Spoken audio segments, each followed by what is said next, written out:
Welcome to Shukla study point. आप सभी का स्वागत है आपके अपने YouTube channel Shukla study point में। मैं शिवम शुक्ला आप सभी दोस्तों का हार्दिक स्वागत करता हूं। आज के वीडियो के माध्यम से हम लोग चर्चा करेंगे राजनीति विज्ञान के पेपर 2 के बारे में। बीए थर्ड ईयर से रिलेटेड होगा। आपको बता दूं, जब आप बीए थर्ड ईयर में होते हैं तो एक सब्जेक्ट के 3 पेपर आपको देने होते हैं। प्रथम प्रश्न पत्र का मॉडल पेपर ऑलरेडी मैंने दे दिया है। हालांकि तीनों पेपर का मैंने महासंग्राम और मॉडल पेपर दे दिया है, लेकिन फिर भी मैं दूसरा मॉडल पेपर, ये न्यू मॉडल पेपर है आपकी परीक्षाओं के लिए, तो आपको यह वीडियो अंत तक देखनी एक प्रकार से बहुत ही आवश्यक है, चूँकि इसी से आपके प्रश्न आने वाले हैं। तो आप लोगों को पेपर 2 के अंतर्गत क्या पढ़ना है, कौन कौन से प्रश्न आएंगे, इसके बारे में इस वीडियो के माध्यम से हम चर्चा करने वाले हैं। पेपर 2 में आपको इंडियन पॉलिटिकल थॉट के बारे में पढ़ना होता है, ये बात ध्यान रखिएगा। और पेपर 3 में आपको अंतर्राष्ट्रीय राजनीति के बारे में पढ़ना होता है, बीए थर्ड ईयर में पॉलिटिकल साइंस में इंटरनेशनल पॉलिटिक्स। तो पेपर 1 में क्या, लोक प्रशासन के सिद्धांत यानी principles of public administration. Paper number 2 भारतीय राजनीतिक विचारक यानी कि इंडियन पॉलिटिकल थॉट या भारतीय राजनीतिक चिंतन, भारतीय राजनीतिक विचार। और पेपर 3 तो आपको पता होगा अंतर्राष्ट्रीय राजनीति या इंटरनेशनल पॉलिटिक्स।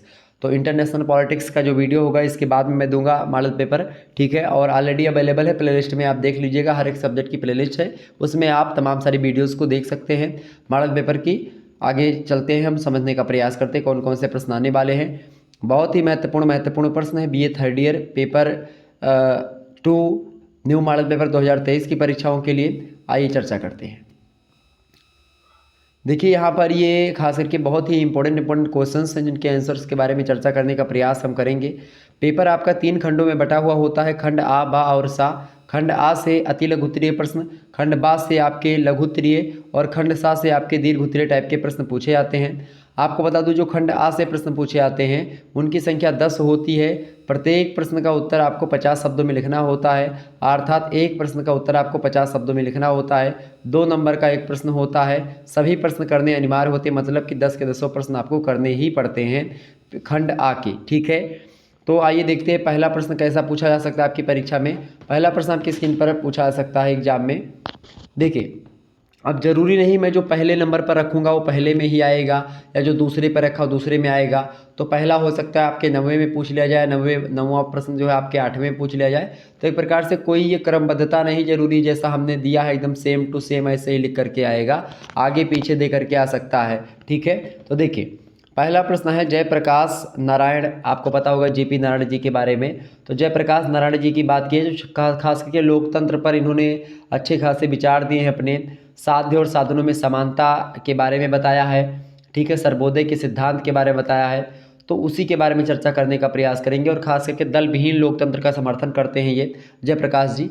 तो जयप्रकाश नारायण की बात की जाए तो इनके द्वारा सर्वोदय में किन आधारों को शामिल किया गया था, किन आधारों को शामिल किया गया था सर्वोदय में। सर्वोदय का मतलब होता है सभी का उदय हो, ठीक है। तो जयप्रकाश के द्वारा सर्वोदय में 5 आधारों को शामिल किया गया था, और वही आधार आपसे पूछे जा रहे हैं। कितने आधारों को, 5 आधारों को शामिल किया गया था, ठीक है। और जिसमें समाज के सभी वर्गों और सभी व्यक्तियों का कल्याण निहित है, वो 5 आधार इन्होंने शामिल करे थे।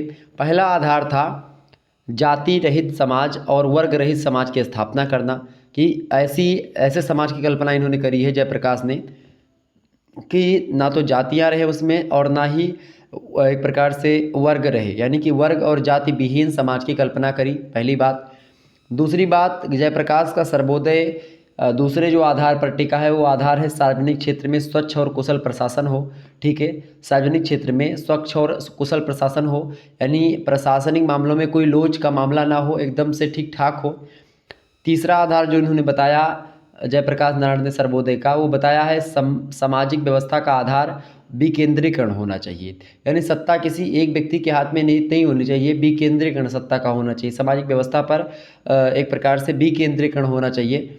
चौथी बात इन्होंने बताई, चौथा आधार बताया समस्त शक्ति जनता को प्राप्त होनी चाहिए। और 5वीं बात इन्होंने बताई कि अधिकारी जो है अपने को जनता का सेवक माने, जनता का एक प्रकार से मालिक ना माने। तो जो अधिकारी पद पे हैं वो जनता का अपने आप को सेवक माने। जब इस प्रकार से वो काम करेंगे, जब इस प्रकार से वो सारी चीज़ों को करेंगे, तो खास करके एक लोक कल्याणकारी समाज की कल्पना हो जाएगी।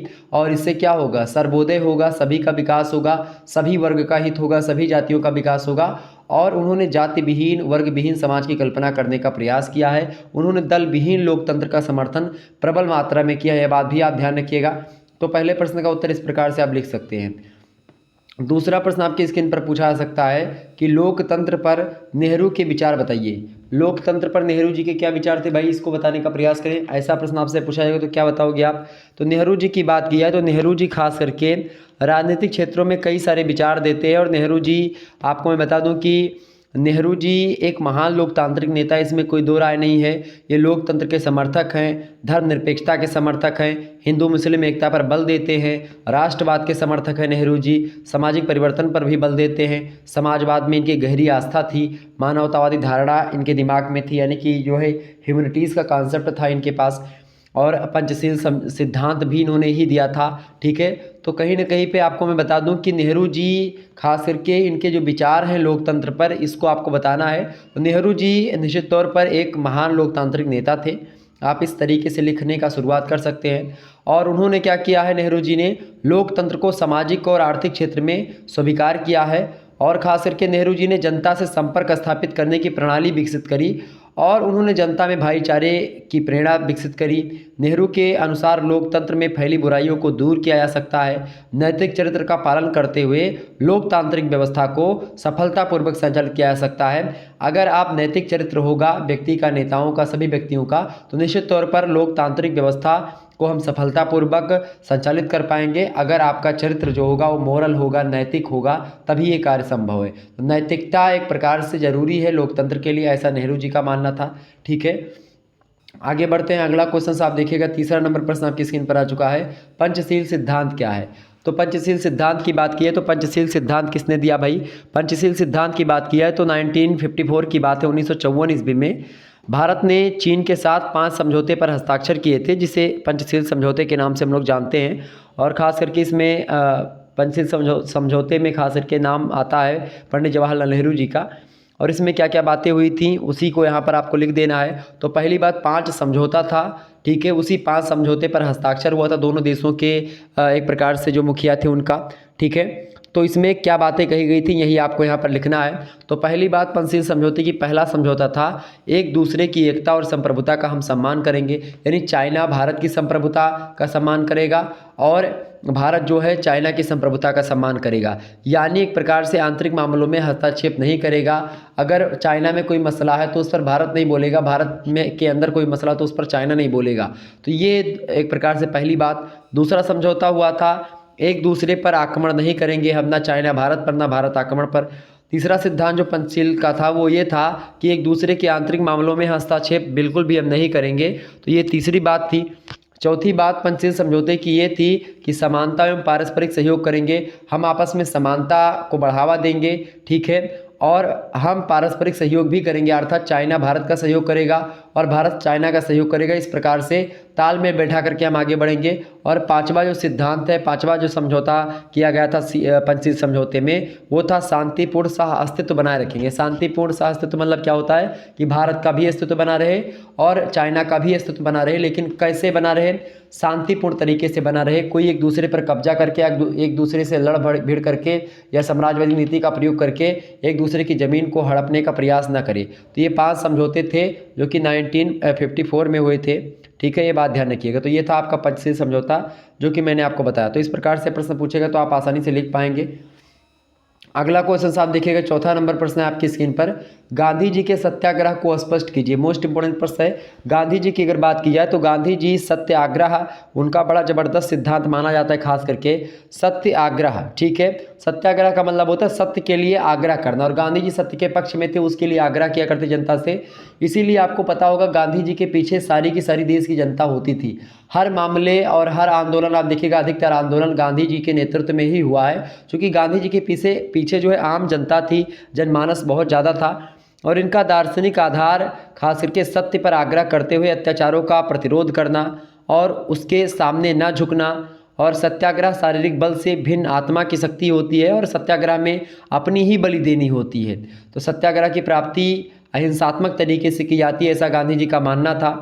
और गांधी जी ने अहिंसा के 4 मूल तत्व भी बताए थे इसी सत्याग्रह सिद्धांत के अंतर्गत। पहली बात तो प्रेम, दूसरा धर्म, तीसरा अन्याय का विरोध और चौथा वीरता। ये 4 तत्व होते हैं अहिंसा के। अहिंसा वही व्यक्ति कर सकता है जिसके अंदर प्रेम की भावना होगी, जो एक धार्मिक व्यक्ति होगा, जो अन्याय का विरोधी होगा, जो वीर साहसी व्यक्ति होगा, वही अहिंसा के पक्षधर में होगा। ऐसा गांधी जी का मानना था। और गांधी जी सत्याग्रह को एक प्रकार से सत्य के लिए आग्रह करते थे और सत्य के लिए किया गया आग्रह ही सत्याग्रह है, गांधी जी ऐसा मानते थे। ठीक है, बात ध्यान रखिएगा। और गांधी जी को समाजवादी विचारक भी माना जाता है, क्योंकि गांधी जी की अगर बात की जाए तो स्त्रियों की स्थिति में सुधार चाहते थे। वो मद्यपान निषेध पर एक प्रकार से बल दिया इन्होंने, यानी कि जो मांस मदिरा मैं बोल रहा हूँ, जो एक प्रकार से मदिरा का सेवन, मदिरा हो गया, जो एक प्रकार से आजकल देख रहे हैं आप लोग सिगरेट हो गया, या अन्य प्रकार के जो एक प्रकार नशीले पदार्थ हैं, उनके सेवन को महात्मा गांधी जी नकारते हैं। और हरिजनों का उद्धार किया महात्मा गांधी जी ने, शिक्षा प्रणाली में परिवर्तन किया, राम राज्य की स्थापना करी उन्होंने, सांप्रदायिक भावना के प्रबल विरोधी रहे महात्मा गांधी जी। मतलब हिंदू मुस्लिम सिख ईसाई आपस में सब भाई भाई, ये स्लोगन उनका रहा। ठीक है, तो कहीं ना कहीं पे गांधी जी जो है अहिंसा के पक्षधर होते हुए भी एक प्रकार से उन्होंने कई सारे आर्थिक क्षेत्र में औद्योगिक क्रांति लाने का भी विचार दिया।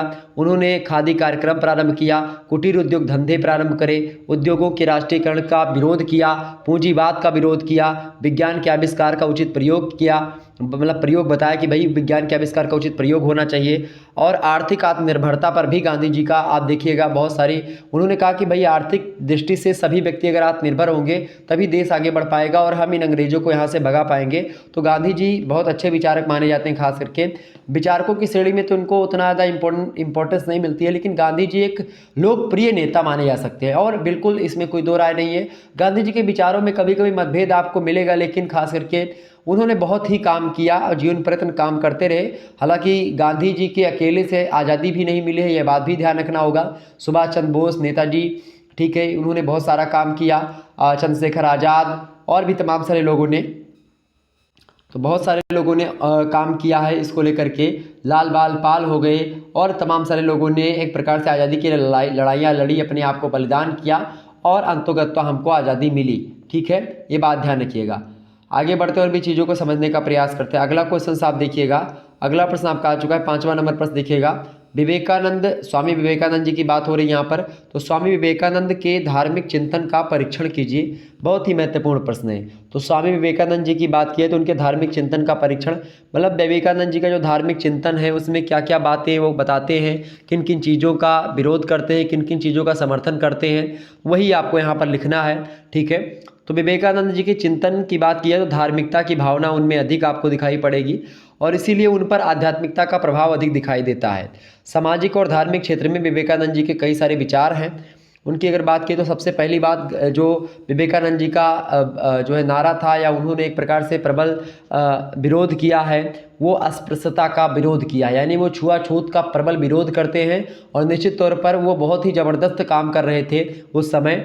अस्पृश्यता का विरोध किया, छुआछूत जो था एक प्रकार से कि मैं तुम्हारे हाथ का पानी नहीं पीऊँगा, तुम्हारे खटिया पे नहीं बैठूंगा, या तुम हमारे खटिया पे नहीं बैठ पाओगे, या एक कुएं से पानी नहीं पिया जाएगा। तो इस प्रकार की जो चीज़ें थी इसको कहीं ना कहीं पे ख़त्म करने का प्रयास किया विवेकानंद जी ने।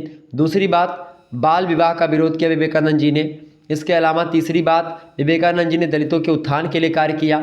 चौथी बात, विवेकानंद जी ने जाति प्रथा का भी विरोध किया। और पांचवी बात है, धर्मनिरपेक्षता पर बल दिया इन्होंने स्वामी विवेकानंद जी ने।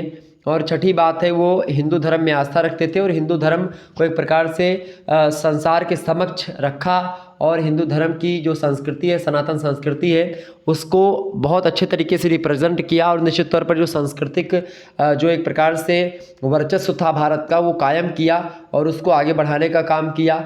आप देखिए सिस्टर निवेदिता, ठीक है, उनको किस तरीके से उन्होंने मैनेज किया, उनको किस तरीके से बताया, समझाया, सांस्कृतिक चेतना से उनको जगाया।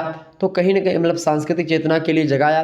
तो कहीं ना कहीं पे आप देखिएगा स्वामी विवेकानंद जी की तो हिंदू धर्म में पूरी आस्था रखते थे और इसीलिए आपको पता होगा 1893 ईस्वी में शिकागो विश्व धर्म सम्मेलन में उन्होंने भाग भी लिया था। और विवेकानंद जी रामकृष्ण परमहंस के शिष्य थे, आपको पता होगा रामकृष्ण परमहंस जो है आश्रम की स्थापना भी करी है। बचपन का नाम इनके नरेंद्र दत्त था, बाद में स्वामी विवेकानंद बन जाते हैं।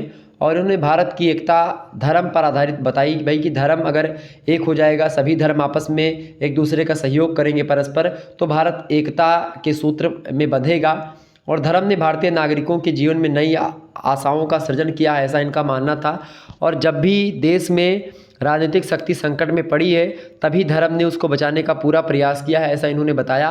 और स्वामी विवेकानंद के विचारों को आप पढ़िएगा तो बड़े ज़बरदस्त विचार इनके रहते हैं। ये कहते हैं कि भाई भारत के युवाओं को एक प्रकार से कई बताया कि भाई उनको इस चीज़ की आवश्यकता नहीं है, कई प्रकार के उन्होंने बताया कि भाई फुटबॉल के मैदानों की आवश्यकता है भारत में, ठीक है। तो कई प्रकार की चीज़ों के बारे में उन्होंने बताया और बड़ा ज़बरदस्त चीज़ उन्होंने बताई है। निश्चित तौर पर उनके विचार आजकल जो हमारे युवा लोग हैं वो अपना रहे हैं और बड़ा अच्छा लग रहा है। अगला क्वेश्चन साहब देखिएगा, छठा प्रश्न है, अरविंद घोष के प्रमुख राजनीतिक विचार बताइए। अरविंद घोष के प्रमुख राजनीतिक विचार क्या है भाई? तो अरविंद घोष की बात किया है तो अरविंद घोष जो है एक उग्रवादी विचारक के रूप में इनको जाना जाता है। और ख़ास करके बात की जाए तो भारतीय स्वतंत्रता के प्रबल समर्थक रहे अरविंद घोष। कांग्रेस की नरम नीतियों को हमेशा अस्वीकार करते आए हैं और इन्होंने क्या किया, स्वदेशी का प्रचार किया, विदेशी माल का बहिष्कार किया, राष्ट्रीय शिक्षा का प्रचार भी किया खूब दबा करके, सरकारी अदालतों का बहिष्कार किया उस समय, जनता का सरकार मतलब कि जनता द्वारा सरकार का सहयोग ना करना, ऐसा इन्होंने कहा कि भाई जनता सरकार का सहयोग ना करे, ठीक है। सामाजिक बहिष्कार किया। तो कहीं ना कहीं भी अरविंद घोष की अगर बात की तो उग्रवादी विचारक है, इसमें कोई दो राय नहीं है। इन्होंने कई सारे विचार राजनीति के क्षेत्र में दिए हैं, जैसे कि पहली बात इन्होंने समाज के सभी वर्गों का कल्याण किया, दूसरी बात है पूंजीवाद की गहरी आलोचना करी, तीसरी बात है व्यवहारिक समाजवाद में इनका विश्वास था, चौथी बात है स्वतंत्रता पर इन्होंने बल दिया, पांचवी बात है आध्यात्मिक समाज की स्थापना करी, छठी बात है दैवीय मूल्यों की चेतना एक प्रकार से इन्होंने करी है, ठीक है। और सातवीं बात आप लिख सकते हो भाई राज्य संबंधी विचार भी इन्होंने दिए हैं। और आठवीं बात है स्वराज्य की प्राप्ति को लेकर के भी इनके विचार लगातार आते रहे हैं। तो ये हैं अरविंद घोष, जो कि एक प्रकार से एक उग्रवादी विचारक माने जाते हैं, ठीक है, मतलब थोड़ा गर्म दल टाइप के। अगला क्वेश्चन साहब देखिएगा, सातवां प्रश्न आपकी स्क्रीन पर आ चुका है। तिलक, तिलक का पूरा नाम क्या है? बाल गंगाधर तिलक। तो बाल गंगाधर तिलक की बात की है तो किन कारणों से एक समाज सुधारक इनको माना जाता है? तो खास करके अगर तिलक जी की बात की जाए तो इनके मुख्य रूप से जीवन में इन्होंने स्वराज आंदोलन के 4 तरीके बताए थे। तो वो एक प्रकार से स्वराज आंदोलन के प्रबल प्रणेता रहे हैं ये। इन्होंने सबसे पहली बात कही कि भाई स्वदेशी वस्तुओं का प्रयोग करना है अपने को और विदेशी वस्तुओं का बहिष्कार करना, दूसरी बात बताई। तीसरी बात तिलक जी ने ये बताई कि भाई राष्ट्रीय शिक्षा पर अगर हम बल देंगे तो हमको स्वतंत्रता मिल सकती है और निष्क्रिय प्रतिरोध किया जाए। तो एक प्रकार से तिलक जी ने स्वराज के आंदोलन के 4 तरीके बताए थे। लेकिन तिलक को किन कारणों से एक समाज सुधारक माना जाता है, वो कई कारण अलग हो सकते हैं। जैसे कि एक समाज सुधारक थे तिलक जी, एक राजनीतिक एक प्रकार से लड़ाई तो लड़ ही रहे थे, इसके अलावा समाज सुधारक के रूप में इनका नाम अग्रणी है तिलक जी का, ठीक है, बाल गंगाधर तिलक का। इन्होंने ही तो कहा था कि भाई हम रहे या ना रहे हमारा देश रहना चाहिए। तो ये एक प्रकार से देशभक्ति के साथ ही साथ समाज कल्याण की भी भावना अपने अंदर रखते थे। आपको बताऊँ पहली बात इनकी जो है, जिस आधार पर हम इनको समाज सुधारक कह सकते हैं, पहला आधार है सामाजिक और धार्मिक मामलों में नौकरशाही के हस्तक्षेप का इन्होंने विरोध किया। सबसे पहला समाज सुधार इनका यही हो गया। दूसरी बात है राजनीतिक स्वतंत्रता का समर्थन इन्होंने किया कि राजनीतिक तरीके से सभी लोग स्वतंत्र हैं। तो राजनीतिक स्वतंत्रता का यानी पॉलिटिकल एक प्रकार से फ्रीडम का समर्थन किया। तीसरी बात है इन्होंने अस्पृश्यता का भी विरोध किया, छुआछूत का विरोध किया, अनटचबिलिटी का विरोध किया। चौथी बात है कि भाई तिलक जी ने क्या किया है, जाति पात का भी विरोध किया है। इसके अलावा बाल विवाह का भी विरोध किया है और 60 वर्ष के ऊपर विधवा विवाह का भी विरोध इन्होंने किया है। अगर 60 साल से ऊपर की विधवा हो गई है, 60 साल के ऊपर कोई पत्नी है और उसका पति मर जाए तो फिर उसको दूसरी शादी नहीं करनी चाहिए, ऐसा तिलक जी का मानना था। तो उसका प्रबल विरोधी भी एक प्रकार से रहे हैं, ठीक है। तो तिलक जी को इन्हीं कारणों से हम एक समाज सुधारक कह सकते हैं, क्योंकि इन्होंने कई सारे कार्य समाज को लेकर के किए हैं। जाति पात का विरोध किया, अस्पृश्यता का विरोध किया, बाल विवाह का विरोध किया, 60 वर्ष के ऊपर विधवा विवाह का विरोध किया, राजनीतिक स्वतंत्रता के समर्थन में उतरे और कहीं ना कहीं पे आप देखिएगा अस्पृश्यता का विरोध किया, सामाजिक और धार्मिक मामलों में नौकरशाही के हस्तक्षेप का विरोध किया। तो इस कारण से हम इनको एक तिलक जी को राजनीतिक समाज सुधारक कह सकते हैं, समाज सुधारक बोल सकते हैं। 8वां क्वेश्चन से आप देखिएगा, गोखले अपने विचारों में उदारवादी थे, स्पष्ट कीजिए। गोपाल कृष्ण गोखले के बारे में प्रश्न क्या पूछा गया है कि गोखले जो थे वो अपने विचारों में मतलब उदारवादी थे, ऐसा बताए। तो गोखले जी की बात की है तो भाई ये बिल्कुल उदारवादी थे और अंग्रेजी शासन के समर्थक। भाई इन पर आरोप लगता है कि भाई ये अंग्रेजी शासन के क्या थे, समर्थक थे।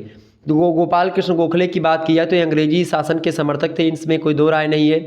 चूँकि ये भारत और इंग्लैंड के मध्य सहयोग चाहते थे और ब्रिटिश शासन को भारतीयों के लिए वरदान मानते थे, शासन में भारतीयों को सहयोगी बनाना चाहते थे, ब्रिटिश राजा के प्रति इनकी निष्ठा थी गोपाल कृष्ण गोखले की। तो खास करके गोपाल कृष्ण गोखले की बात की जाए तो ये अपने विचारों में उदारवादी इसीलिए थे चूँकि गोपाल कृष्ण गोखले की गणना कांग्रेस के नेताओं में खास करके की जाती है तो उदारवादी नेताओं में की जाती है और इसकी कई कारण हैं और कई भावनाएं इनमें उदारवाद की दिखती हैं। जैसे कि पहली बात तो भाई ब्रिटिश उदारवाद में इनकी गहरी आस्था है, तो ये जितने भी नरमपंथी नेता हैं वो ब्रिटिश उदारवाद में खास करके गहरी आस्था रखते हैं। दूसरी बात, ब्रिटिश शासन को वरदान मानते हैं। तीसरी बात, इंग्लैंड और भारत में मजबूत संबंध स्थापित करना चाहते हैं। चौथी बात है, नौकरशाही की आलोचना करते हैं। पांचवी बात है, भारतीयों की शासन में अधिक सहभागिता मांगते हैं। छठी बात इनकी ये थी कि भाई ये ब्रिटिश सरकार के प्रति निष्ठा रखते थे। सातवीं बात आप लिख सकते हो कि राजनीति का आध्यात्मिकरण चाहते थे। तो कहीं ना कहीं पे इन्हीं सभी कारणों से इनको हम गोखले को अपने विचारों में, चूंकि ये उदारवादी थी इसीलिए इनको एक उदारवादी विचारक माना जाता है। ठीक है, नरम दल के नेता इनको हम मान सकते हैं। क्लियर? किसको? गोपाल कृष्ण गोखले के। ये बात ध्यान रखिएगा। आगे बढ़ते हैं अगला क्वेश्चन आप देखिएगा। 9वां नंबर प्रश्न आपकी स्क्रीन पर आ चुका है। प्रश्न है, मनु ने राज्य के कितने अंग बताए हैं? तो मनु की अगर बात की जाए तो मनु आपको पता होगा, मनुस्मृति वाले मनु। तो मनुस्मृति की रचना किसने करी है? मनु ने करी है। और मनुस्मृति में मनु ने राज्य के 7 अंग बताए हैं कि राज्य के 7 अंग होने चाहिए। ठीक है, वो 7 अंग कौन कौन से हैं भाई? पहला तो भाई स्वामी यानी राजा, ठीक है, जिसको आप बोलते हैं। दूसरा अमात्य यानी जो मंत्री होता है वो, ठीक है। अमात्य का मतलब होता है मंत्री। राज्य के मंत्री जितने योग्य और कर्तव्यपरायण होते हैं वह उतना ही प्रभावी होता है और राजा को चापलूसों और अयोग्य व्यक्तियों को मंत्री नहीं बनाना चाहिए। मंत्री को राजा का सहयोगी होना चाहिए। किसी भी राजा की सफलता उनके मंत्रियों पर निर्भर करती है। आप देखिए चाणक्य महामंत्री थे किसके? प्रधानमंत्री थे किसके भाई? तो चंद्रगुप्त मौर्य के। और चंद्रगुप्त मौर्य का आप देखिए ध्वजा पताका कहाँ कहाँ तक लहराया। तो अमात्य यानी सबसे पहली बात भाई स्वामी यानी राजा होना चाहिए। ये जो राज्य का अंग है, सप्तांग का जो राज्य का जो सप्तांग सिद्धांत है मनु ने दिया है। सबसे पहली बात राजा अच्छा होना चाहिए। दूसरी बात है मंत्री उसका। तीसरी बात है जनपद होना चाहिए। जनपद माने समझ रहे हैं? जनपद माने होता है एक प्रकार से तीसरा आवश्यक अंग है राज्य का। ये भू प्रदेश हो गया, जनसंख्या दोनों मान सकते हो। जनपद का मतलब जहाँ पर जनसंख्या निवास करती है और भूमि का प्रदेश हो। जनपद में उपजाऊ भूमि होनी चाहिए, घने जंगल होने चाहिए, नदियाँ होनी चाहिए, पशुधन और खनिज होना चाहिए। तो इससे क्या होता है? राज्य आगे बढ़ता है और अच्छे तरीके से काम करता है। चौथी बात है भाई कि जो है दुर्ग होनी चाहिए। दुर्ग माने होता है एक प्रकार से किला। दुर्ग का एक प्रकार से अगर सही होगा तो सुरक्षा होगी। किले अगर अच्छे अच्छे बने हैं तो फिर वो सुरक्षा करेगी आपके एक प्रकार से दुश्मनों से आपकी। ठीक है। पांचवा एक प्रकार से अंग है राज्य का, वो है दंड। दंड का प्रावधान हर एक राज्य में होना चाहिए। ठीक है। और छठा बात है भाई कोष। कोष माने क्या होता है? कोष माने क्या होता है भाई? यानी कि एक प्रकार से जो धन वगैरह है वो इकट्ठा किया जाए तो धन की वृद्धि की जाए, कोष बढ़ोतरी की जाए, तो कोष भी होना चाहिए एक राज्य में। ठीक है। जैसे कि जो वित्त कोष होता है वो रुपए पैसे रखने का कोष जो होता है, खजाना। सातवीं बात आपके मतलब राज्य में क्या होनी चाहिए भाई? मनु जो है वो मित्र को कहते हैं कि भाई राजा का एक आध मित्र भी होना चाहिए। अगर कहीं राजा जो है एक प्रकार से फंस जाए तो विश्वास पात्र जब मित्र होगा तो उसकी रक्षा करेगा। तो मुसीबत में पड़ने पर अगर कोई आपकी मदद करेगा तो वह मित्र होता है। तो राजा को ऐसे मित्र बनाने चाहिए जो कि उसकी रक्षा करें, उसकी सहायता करें। ऐसे मित्र बिल्कुल राजा को नहीं बनाने चाहिए जो केवल अपने स्वार्थों के लिए लगे रहे आगे पीछे। ठीक है, ये बात ध्यान रखिएगा। अगला क्वेश्चन देखिएगा। तो मनु ने राज्य के कितने अंग बताए भाई? 6 अंग बताए। कौन कौन से? स्वामी, अमात्य, जनपद, दुर्ग, कोष और मित्र तथा दंड। ठीक है, ये बात ध्यान रखिएगा। आगे बढ़ते हैं। 10वां क्वेश्चन से, कौटिल्य ने राज्य के क्या कार्य बताए हैं? तो कौटिल्य माने चाणक्य। ठीक है। कौटिल्य का नाम क्या है? कौटिल्य का नाम विष्णुगुप्त भी था, चाणक्य भी था। ठीक है, ये बात ध्यान रखिएगा। तो कौटिल्य ने राज्य के क्या कार्य बताए? सबसे पहले ये बताओ भाई।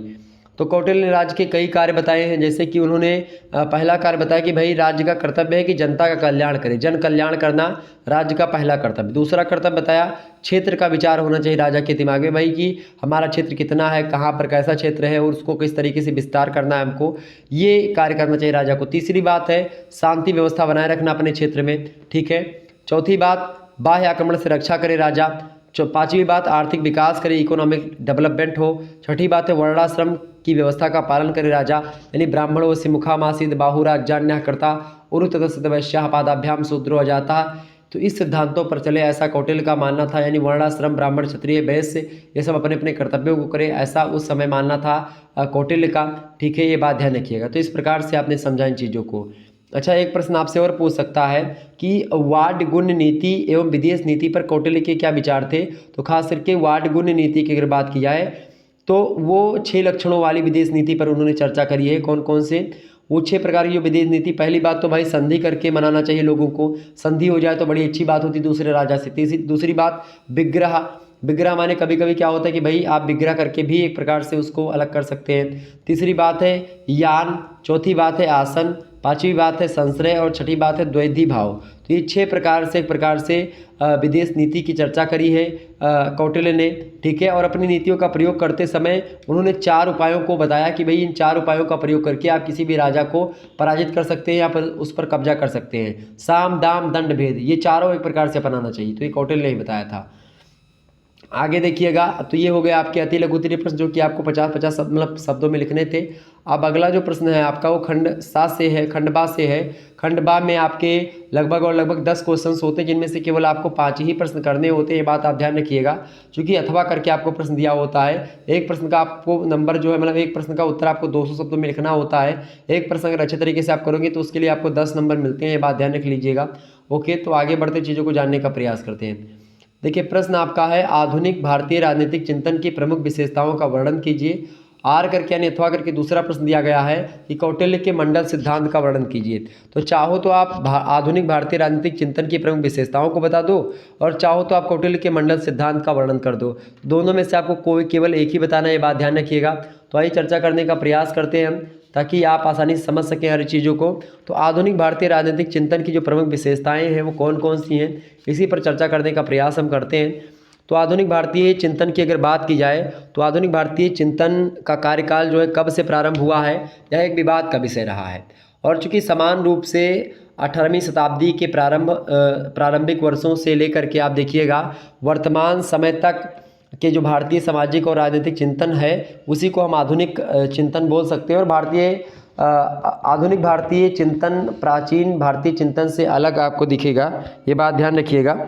और बड़े अच्छे तरीके से कई सारे विचार हैं इसके, क्योंकि प्राचीन काल के अंत से आधुनिक समय के प्रारंभ के बीच के समय मध्य युग के नाम से जाना जाता है उसको। लेकिन मध्यकाल में भारतीय राजनीतिक चिंतन में कोई महत्वपूर्ण कार्य नहीं हुआ, ना कोई भूमिका रही भारतीयों की। कुछ विचारकों ने प्राचीन काल की समाप्ति के बाद के समय को आधुनिक माना है और मध्यकालीन या आधुनिक राजनीतिक चिंतन की विशेषताओं को बताया। तो मध्यकालीन या आधुनिक जो चिंतन है वो बात एक ही है। तो एक प्रकार से इसको समझने का थोड़ा सा प्रयास करते हैं। पहली बात, आधुनिक भारतीय राजनीतिक चिंतन की जो पहली विशेषता है वो है धार्मिक और सामाजिक सुधार खूब हुआ है। ठीक, तो पहली बात क्या हुआ है भाई, सामाजिक और धार्मिक सुधार खूब हुआ है।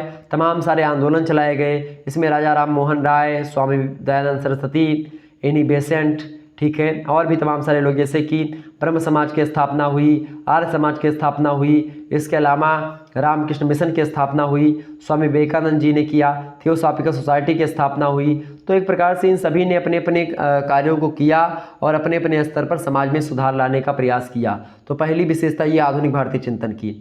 दूसरी विशेषता भारतीय राजनीतिक चिंतन की है आधुनिक में उदारवाद का समर्थन करते थे ये। कुछ भारतीय विचारकों ने उदारवाद का समर्थन किया है, जैसे कि दादा भाई नौरोजी की बात की है तो उदारवाद का समर्थन करते हैं। ठीक है, सूर्यनाथ बनर्जी जी, गोपाल कृष्ण गोखले जी हो गए, तो ये सब एक प्रकार से उदारवाद के समर्थक हैं। ये एक प्रकार से आधुनिक विचारक संविधान, संसदीय लोकतंत्र और स्थानीय स्वशासन का भारतीयकरण करने के पक्षधर थे। जबकि कुछ विद्वान ऐसे थे इसी समय जो कि उग्रवाद से प्रेरित थे, मतलब थोड़ा सा गर्म दल के नेता थे। तो तीसरी विशेषता आप लिखोगे कि भाई उग्रवादी विचारधारा भी इस समय पनप रही थी। आधुनिक भारतीय राजनीतिक विचारकों में खास करके जो है उग्रवादी विचारधारा भी सामने आती है। उसमें लाल बाल पाल का नाम आप लोगों ने सुना ही होगा। लाल बहादुर शास्त्री, सॉरी जो है लाला लाजपत राय, लाल से लाला लाजपत राय, बाल से बाल गंगाधर तिलक और पाल से जो है बिपिन चंद्र पाल, और अरविंद घोष भी उग्रवादी विचारधारा के हैं। ठीक है, तो एक प्रकार से इन व्यक्तियों ने विदेशी वस्तुओं का बहिष्कार किया, स्वराज प्राप्ति के लिए एक प्रकार से मूवमेंट चलाया, तमाम सारे आंदोलन किए। तो ये उग्रवादी विचारधारा भी एक विशेषता रही है आधुनिक भारतीय राजनीतिक चिंतन की। चौथी विशेषता में आप क्या लिखेंगे, चौथी विशेषता क्या रही भाई, तो चौथी विशेषता की बात की जाए तो धर्म और राजनीति, क्या क्या भाई धर्म और राजनीति का समन्वय करने का प्रयास भी आपको यहाँ पर दिखेगा। ठीक है, यानी जो विचारक हैं उनमें जैसे विनायक दामोदर सावरकर ने हिंदुत्व के सिद्धांत को आगे रखा, तो इस्लामी चिंतकों में मोहम्मद इकबाल और जिन्ना ने मुस्लिमों के बारे में बताने का प्रयास किया। तो कहीं ना कहीं पे आप देखिएगा धर्म और राजनीति का समन्वय करने का प्रयास किया। पांचवी विशेषता इसकी है कि भाई उदारवाद और उग्रवाद का भी समन्वय आपको बाद में जाकर के देखने को मिलता है। ठीक है, और खास करके अरविंद घोष हो गए, रविन्द्रनाथ ठाकुर, महात्मा गांधी, जवाहरलाल नेहरू, और ये सब मानव गरिमा, व्यक्तिगत स्वतंत्रता, शोषण का विरोध, विश्व बंधुत्व, धार्मिक सहिष्णुता आदि विचारकों से युक्त चिंतकों ने भारत को नवीन दिशा दी। और उग्रवाद, नरम दल, गरम दल सब एक में मिल गया, उदारवाद सब एक में ही मिल जाता है, और एक प्रकार से एक नए भारत की कल्पना आप देखते हैं इन सारे विचारकों ने मिलकर के करी। तो इस प्रकार से आप लिख सकते हो इस प्रश्न का उत्तर। आर करके आपको अथवा करके दूसरा प्रश्न दिया गया है, कौटिल्य के मंडल सिद्धांत का वर्णन कीजिए। बहुत ही बढ़िया प्रश्न है, कौटिल्य का मंडल सिद्धांत क्या है भाई? तो कौटिल्य का जो मंडल सिद्धांत है बड़ा इंपॉर्टेंट प्रश्न है, आपसे पूछा सकता है। तो मंडल सिद्धांत में खास करके जो मैंने आपको बताया था वही है। मंडल सिद्धांत में आपको मैं बता दूं, कौटिल्य का जो मंडल सिद्धांत है, जो मनु के राज्य के 7 अंग हैं उसी को मंडल सिद्धांत बोला जाता है कौटिल्य का। तो राजनीतिक विचारकों के समान कौटिल्य ने ही क्या किया, जो प्राचीन राजनीतिक विचार जैसे मनु ने सप्तांग बताए हैं, राज के 7 अंग होने चाहिए, वैसे कौटिल्य ने भी राज के 7 अंगों के बारे में बताया है, और इसको कौटिल्य का सप्तांग सिद्धांत भी कहा जाता है। कौटिल्य ने कहा कि राज्य के बारे में कि राज्य केवल उसी दशा में अच्छा कार्य कर सकता है जब ये 7 अंग आपस में मिल करके काम करेंगे, तभी राज्य अच्छा कार्य कर पाएगा, ऐसा मानना था कौटिल्य का। तो कौटिल्य का जो मंडल सिद्धांत है इसके बारे में मैं आपको बताऊं तो सबसे वही 7 चीज़ें हैं। पहली बात तो भाई स्वामी, दूसरा अमात्य, तीसरा जनपद, चौथा दुर्ग, 5वां कोष और 6वां दंड, 7वां आपका मित्र। ठीक है, तो कौटिल्य ने मित्र को राजा का आवश्यक अंग माना, और मित्र ऐसा हो जो आवश्यकता पड़ने पर तुरंत सहायता करे, और अनुमानसिक मित्रों पर विशेष बल देना चाहिए, ऐसा कौटिल्य का मानना था। दंड का प्रावधान भी उन्होंने किया था। दंड का मतलब है सेना से। ठीक है, राज्य की सुरक्षा के लिए सेना का विशेष महत्व है, और कौटिल्य का कहना है कि जिस राजा के पास अच्छा सैन्य बल होता है उसके मित्र तो मित्र बने ही रहते हैं, बल्कि शत्रु भी मित्र बन जाते हैं। और कौटिल्य क्षत्रिय को सेना में नियुक्त करने की सर्वाधिक उपयुक्त मानते हैं कि भाई क्षत्रिय जो होते एक प्रकार शुरुआत से दबदबा कायम करने वाले जाति होती क्षत्रियों की। मतलब क्षत्रिय के बारे में कहा भी गया कि भाई 12 बरस ले कुकर जीवे और 13 ले जीवे सियार, बरस 18 क्षत्रिय जीवे आगे जीवन को धिक्कार। तो एक प्रकार से ये चीज़ें क्षत्रियों के लिए शोभा देती हैं, और खास करके इसीलिए आपको पता होगा कौटिल्य ने क्षत्रियों को बताया कि भाई सेना में क्षत्रियों की भर्ती ज़्यादा होनी चाहिए। ठीक है, तो एक प्रकार से ये 7 सिद्धांत जो कौटिल्य ने बताए हैं, मनु के भी वही सिद्धांत हैं, ये बात ध्यान रखिएगा। आगे बढ़ते हैं और भी चीज़ों को जानने का प्रयास करते हैं। दूसरा प्रश्न आप देखिएगा, भीष्म द्वारा बताए गए राजधर्म पर प्रकाश डालिए। जो भीष्म ने राज्य के बारे में चीज़ें बताई थी, राजधर्म पर जो बातें बताई थी उसके बारे में कुछ बताएं। तो भीष्म की बात की जाए तो भीष्म ने राजधर्म के बारे में क्या बताया था भाई? तो भीष्म द्वारा बताए गए राजधर्म पर प्रकाश डालिए। तो महाभारत में आप देखिएगा राजा के जिन कर्तव्यों का उल्लेख किया गया है वे सामान्य परिस्थितियों के लिए उपयुक्त हैं, परंतु परिस्थितियाँ सदैव समान नहीं रहती हैं, परिस्थितियाँ बदलती रहती हैं, और परिवर्तन ही प्रकृति का नियम है। तो इस प्रकार से महाभारत में यह प्रश्न किया गया है कि यदि किसी राजा के मित्र उसका साथ छोड़ दे और उसके शत्रुओं की संख्या बढ़ जाए, उसका राजस्व बहुत कम रह जाए, उसके सैनिक समाप्त हो जाएं, उसके मंत्री और सहायक बड़े दुष्ट हो जाएं, उसमें कौन कौन सी नीति अपनाई, मतलब कि तब उसे उस राजा को या उस राज्य को कौन सी नीति अपनानी चाहिए।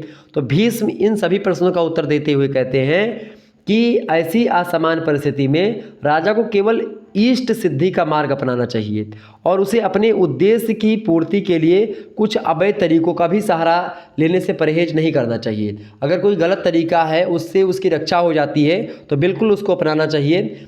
उसे शत्रुओं के जाल में फंसने से बचना चाहिए। अपनी आय के स्रोतों को बढ़ाने के लिए राजा को कर लगाना चाहिए, परंतु दूसरों को विवश किए बिना ना तो कोष का निर्माण कर सकते हैं, ना बल ही जुटा सकते हैं। तो इन परिस्थितियों में बल प्रयोग का सहारा लेने पर राजा को दोषी नहीं ठहराया जा सकता है, ऐसा मानना था इनको। ठीक है, यानी कि अगर कर बल से ले रहे हैं, ज़बरदस्ती कर वसूल रहे हैं राजा, जब उसको संकट है, युद्ध है, तो ऐसी स्थिति में वो ठीक है। जैसे जब आपातकाल लगता है देश में, तो आपातकाल में सारे मौलिक अधिकार आपके ख़त्म हो जाते हैं, बजाय 1-2 की छोड़ करके 20 और 21 को छोड़ दें, बाकी सारे मौलिक अधिकारों का आपके हनन हो जाता है जब आपातकाल लगता है, राष्ट्रीय आपातकाल वगैरह। ठीक है, तो भीष्म कहते हैं कि भाई प्रजा की रक्षा करना राजा का परम धर्म होता है और इसीलिए प्रजा की रक्षा के उद्देश्य से वह लोगों की संपत्ति का अधिग्रहण कर सकता है। अगर लोगों की रक्षा करने के लिए आपको एक प्रकार से मतलब कि आपकी रक्षा करने के लिए आपके पैसों को ले रहा है सरकार, तो इसमें कोई गलत काम नहीं है, क्योंकि वो आपकी रक्षा करता है। ठीक है, तो इसीलिए राजा को कर लेना चाहिए। ऐसी स्थिति में जब उस पर संकट हो तो खूब बढ़ा चढ़ा करके कर अगर ले लेगा तो भी कोई दिक्कत नहीं, बशर्ते रक्षा कर ले वो अपनी प्रजा की। ठीक है, तो फिर राजा और प्रजा विपत्ति के समय एक दूसरे की सहायता के लिए बाध्य है, पर जो है प्रजा जो है वो प्रजा पर विपत्ति आने पर राजा उसकी भरपूर सहायता करता है। अगर राजा पर विपत्ति आ जाए तो प्रजा को भी उसकी सहायता करनी चाहिए, ऐसा भीष्म कहते हैं। ठीक है, तो ये राजधर्म के बारे में सारी चीज़ें बताते हैं ये, और कहते हैं कि यदि राजा उत्तम उद्देश्य की पूर्ति के लिए असाधारण या निंदनीय साधन को भी अपनाता है तो वह पाप का भागी नहीं होता है। जैसे तुलसीदास जी भी इसी प्रकार के कुछ विचार बताते हुए कहते हैं रामचरितमानस में कि जो है समर्थ को नहीं दोष गोसाई, रवि पावक सुरसर की नाई। समर्थ माने क्या होता है, जो समर्थवान व्यक्ति हैं उनको कोई दोष नहीं लगता है। जैसे भाई राजा महाराजा समर्थवान व्यक्ति हैं। अच्छा, इसके बारे में उन्होंने कहा कि समर्थ को कछु नहीं दोष गोसाई, यानी समर्थवान व्यक्ति को कोई दोष नहीं लगता। कैसे, रवि पावक सुरसर की नहीं। रवि माने होता है भगवान सूर्य। भगवान सूर्य समर्थवान है, वो दुनिया भर को एक प्रकार से प्रकाश देते, दुनिया भर को उजाले में रखते हैं। अगर उनकी गर्मी से 1-2 व्यक्ति मर भी जाते हैं, 10 व्यक्ति मर भी जाते हैं तो कोई टेंशन की बात नहीं है, वो उनका अधिकार है उतना। राजा का 7 खून माफ, पहले आपने सुना होगा कि भाई तुम्हारा 7 खून माफ है, तो राजा के 7 खून माफ हुआ था। पहले होता था कि भाई राजा अगर 7 खून भी कर दे तो माफ होता है। तो एक प्रकार से चूंकि वो सभी की रक्षा कर रहा है, प्रजा वत्सल राजा है, तो अगर 7 लोगों को मार भी देता है किसी कारण के बस में, तो वो इंटेंट उसका अच्छा हो, उद्देश्य अच्छा हो। बाकी अगर वो गलत काम कर भी देता है तो उसको लोग जनता एक प्रकार से जनता को गलत नहीं रिएक्ट करना चाहिए उस पर। ठीक है, जैसे अगर आपने राजा उसकी रक्षा की है तो उस जनता को भी साथ देना चाहिए, ऐसा भीष्म का मानना है। ठीक है, तो रवि पावक यानी अग्नि के द्वारा अगर जल करके किसी का घर वर जल जाता है, कोई व्यक्ति मर जाता है तो अग्नि को दोष नहीं लगता उसमें, क्योंकि अग्नि समर्थवान है। ठीक है, जाड़े में आपको बचाती है अग्नि, आपको भोजन पका जो भोजन आप करते हो अग्नि के द्वारा ही करते हैं। तो कहीं ना कहीं पे रवि पावक सुरसर माने नदी के बाढ़ में बहुत सारे लोग मर जाते हैं, बहुत सारे जीव जंतु मर जाते हैं, तो उसको दोष नहीं लगता, रवि पावक सुरसर की नहीं। जिस प्रकार से रवि पावक और सुरसर यानी कि नदियों को, ठीक है, और रवि को यानी कि सूर्य भगवान को और एक प्रकार से अग्नि को दोष नहीं लगता है, ठीक उसी प्रकार समर्थवान व्यक्तियों को दोष नहीं लगता है अगर कोई गलत काम भी कर देते तो ठीक इसी प्रकार से भीष्म भी स्वीकार करते महाभारत में। ठीक है, यदि राजा उत्तम उद्देश्य की पूर्ति के लिए असाधारण या निंदनीय साधन अपनाता है तो वह पाप का भागी नहीं होता है। विवेकशील राजा राज्य के हित से मतलब हित में लीक से हट करके भी कार्य करे तो अपनी सूझबूझ का परिचय वो दे सकता है। तो एक प्रकार से कहीं ना कहीं पे राजा का साथ अगर प्रजा देगी तो एक प्रकार से प्रजा मतलब प्रजा का साथ अगर राजा दे रहा है तो प्रजा को भी राजा का साथ देना चाहिए। ठीक है, अगला क्वेश्चन आप देखिएगा आर करके यानी अथवा करके दूसरा प्रश्न आपको दिया गया है, विधि एवं दंड पर मनु के विचारों की व्याख्या कीजिए। विधि और दंड को लेकर के मनु के क्या विचार हैं इसको बताने का प्रयास कीजिए। बढ़िया प्रश्न आपकी परीक्षा की दृष्टि से। तो विधि और दंड को लेकर के मनु के विचार एक प्रकार से उन्होंने कई विचार दिए इसको लेकर के।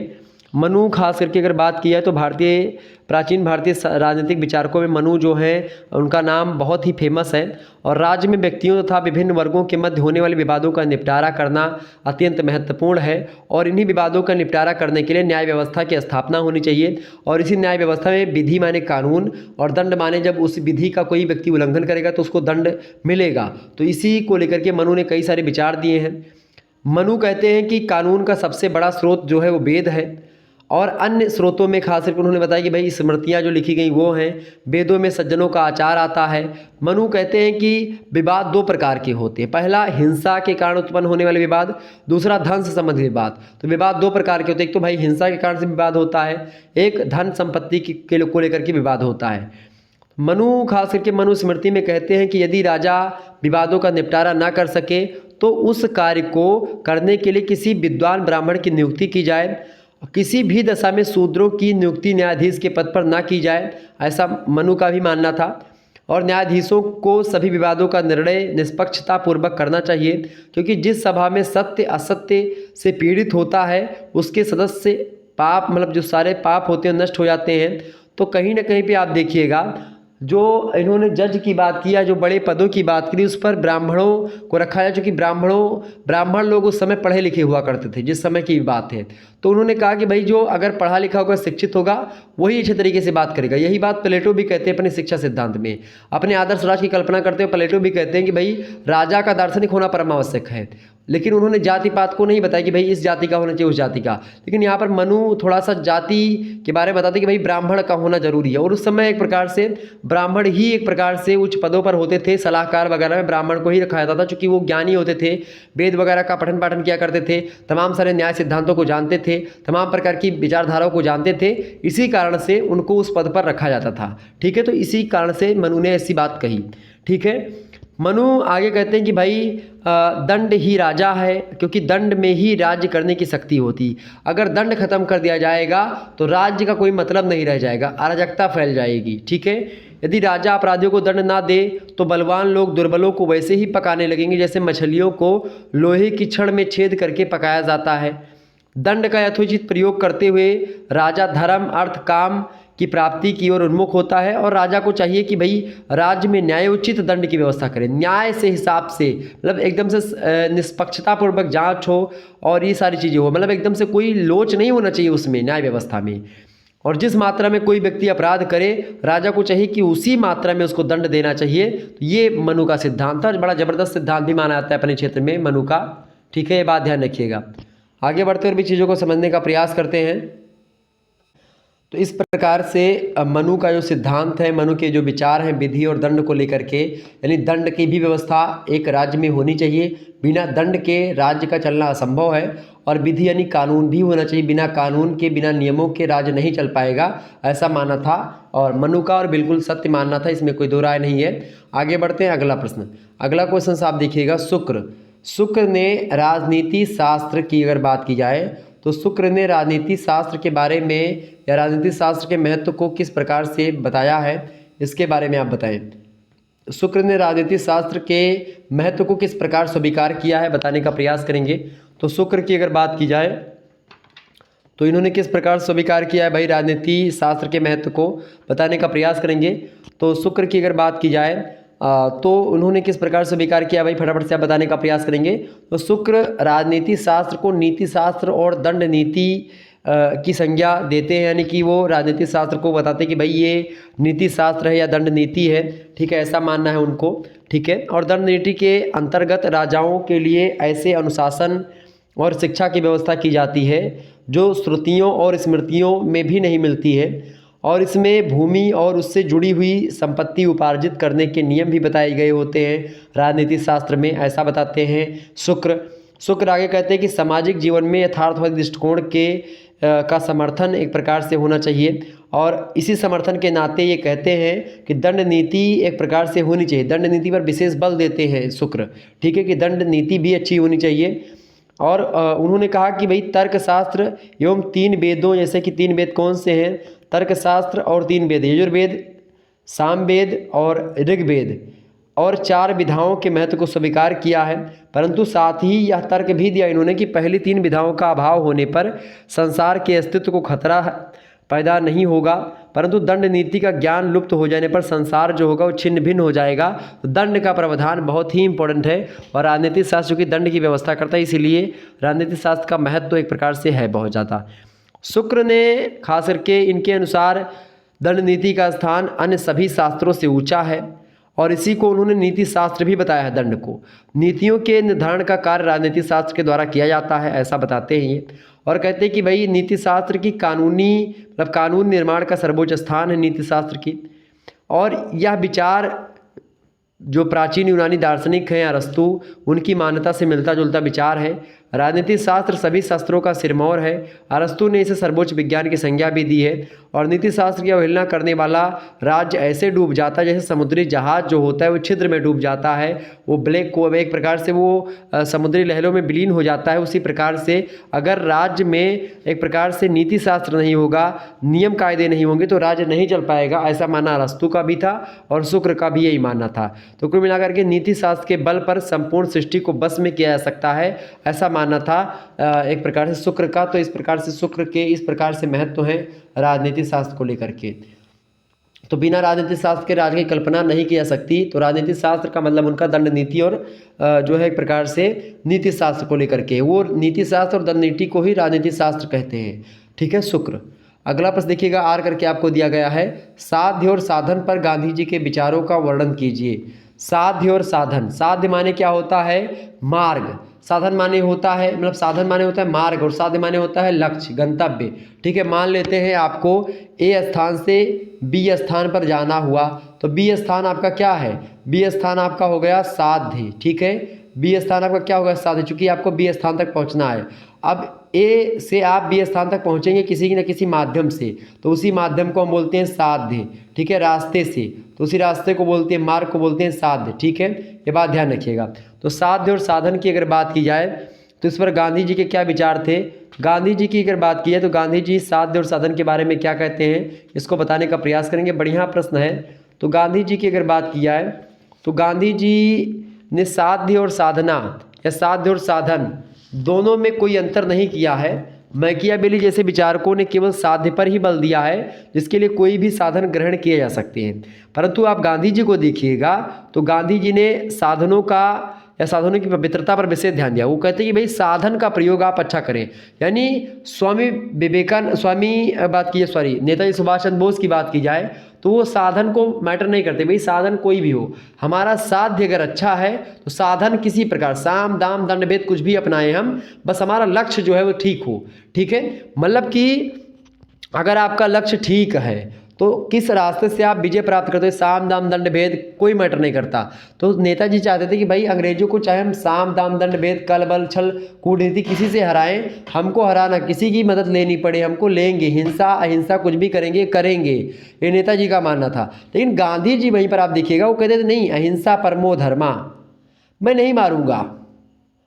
वो अहिंसा के पक्षधर थे। वो कहते थे नहीं, साधन इंपॉर्टेंट है, साध्य इंपॉर्टेंट नहीं है। आप किस साधन का प्रयोग करके साध्य पर पहुंचते हैं ये इंपॉर्टेंट है। और वो साध्य को भी अच्छा बताते हैं, साधन को भी अच्छा बताते हैं, वो दोनों को पवित्र रखना चाहते हैं गांधी जी।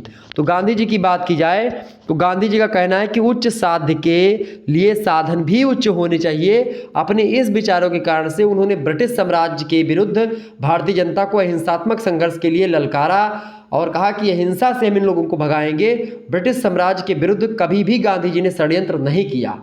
और ये है कि गांधी जी साध्य और साधन दोनों को अच्छा मानते हैं। गांधी जी ने साध्य और साधन के संबंध बताते हुए कहा कि साधन जो होता है वो बीज है और साध्य वृक्ष है। इसलिए जो संबंध बीज और वृक्ष का होता है वही संबंध साधन और साध्य का होता है।